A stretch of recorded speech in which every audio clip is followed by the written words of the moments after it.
اسلام کی نگاہ میں وہ جو معیارات دین نے بتائے ہیں وہ آپ انجام دیں، اس کو کہتے ہیں نارمل. یہ انسان نارمل ہے، اور وہ نہیں انجام دیے وہ ایب نارمل ہے. یعنی ہم نے انجام اس لیے نہیں دیے کیونکہ دین نے ہم سے تقاضا نہیں کیا، اخلاقی طور پہ خدا نے ہم سے چاہا نہیں ہے. اس میں آداب ہیں، اخلاق ہیں. اس میں آپ یہ دیکھ لیجئے کہ حیا کا مسئلہ ہے. اس میں کسی کے روم میں جانے سے پہلے اس سے اجازت طلب کرنا ہے، کسی کے گھر میں جانے سے پہلے اس سے اجازت طلب کرنا ہے. کسی کی ذاتی زندگی میں اس قدر نہیں بیٹھنا ہے کہ اس کی پرسنل لائف ڈسٹرب ہو رہی ہو. آپ گپ شپ لگا رہے ہیں، رات کے 2 بج چکے ہیں اور آپ کو یہ احساس ہی نہیں ہے کہ اس انسان کی فیملی ہے، اس انسان نے صبح جاب پہ جانا ہے. یعنی نامناسب ہے، غیر معمولی رویہ آپ اختیار کر رہے ہیں. دین نے، اخلاق نے، قرآن نے آپ کو بولا ہے کہ فالتو نہ بیٹھو، کسی کے گھر میں جاؤ اس سے اجازت لے کے جاؤ اور سنجیدہ باتیں کرو. جب سنجیدہ باتیں ختم ہو جائیں تو خدا حافظی کر دو.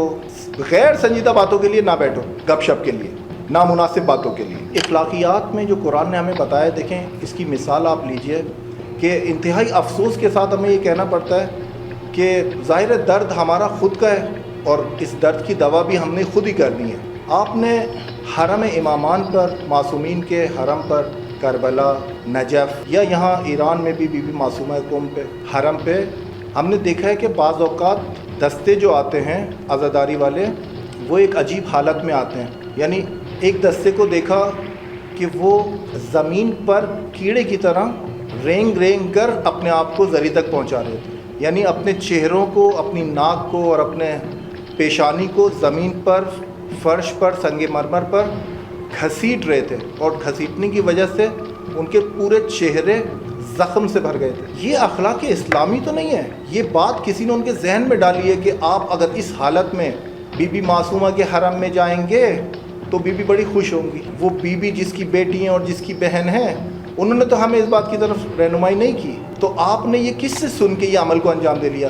یا نجف میں آپ دیکھیں، یا پاکستان کے بھی کچھ مزارات میں، انٹیریئر سندھ میں، وہاں پر رسم کچھ سال پہلے آئی تھی کہ حیوانات کی شکل میں حاضری دینی ہے. اور جب ان سے پوچھا جاتا ہے کہ یہ حیوان کی شکل میں کیوں جا رہے ہو، وہ کہتے ہیں بھائی ہم کتے کی شکل میں، کتے کی حالت میں حرم پہ حاضری دے رہے ہیں کیونکہ ہم سگ حیدر ہیں، مثلا حیدر کے سگ ہیں تو سگ کی حالت میں جائیں گے یا کتے کی حالت میں حاضری دیں گے. یہ سب ایب نارمل بیہیویئرس ہیں. یہ باتیں کوئی بھی دین، کوئی بھی کم سے کم تشیع آپ کو اس بات کی رہنمائی نہیں کرتا. یا یہ جو مناظر آپ دیکھتے ہیں، تشیع آپ کو رہنمائی نہیں کرتا.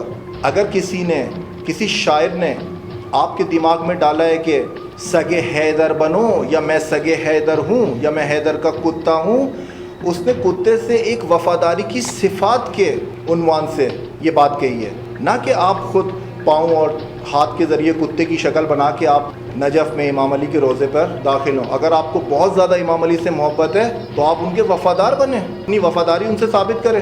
انہوں نے تو نہیں کہا کہ آپ حیوان کی شکل اختیار کر لیں، مگر اپنے اندر وہ وفا کی صفات قائم کر لیں. آپ بھی مثال کے طور پہ اس سگ کی، وہ جو شاعر نے صفت بیان کی تھی وفا، اس کے نزدیک ہو جائیں گے. تو یہ بتایا کہ اخلاق اسلامی اس کی حمایت نہیں کرتا، ایسے افکار کی، ایسے اعمال کی جو پورے اسلام کو نقصان پہنچاتے ہیں، ضرر پہنچاتے ہیں پورے نظریے کو، پورے مذہب کو، پوری مذہب کی تعلیم کو. اور جو لوگ اس سے روکتے نہیں ہیں وہ بھی گناہ میں برابر کے شریک ہیں. جو لوگ ٹوکتے نہیں ہیں وہ بھی انہی کی گناہ میں شریک ہیں کہ اگر آپ نے روکا ٹوکا نہیں تو یہ رسم پروان چڑھ جائے گی، اور جب پروان چڑھ جائے گی تو یہ تشیع کا حصہ بنے گا، اور تشیع پھر اس سے اگر پہچانا جائے گا تو غلطی ان علماء کی ہے جنہوں نے روکا ٹوکا. تو اس عمل کو، غیر معمولی رویہ، ایب نارمل بیہیویئر کو بالکل انجام نہ دیں. اور جو انجام دے رہا ہے اس کو بھی آگاہی دیں، اس کو انفارمیشن دے کہ بھائی یہ آپ کتے کی طرح نہ آؤ. کتے کی ایک صفت ہے وفاداری، علی علیہ السلام سے وفادار بنو اور اسی وفاداری میں اپنی زندگی گزارو.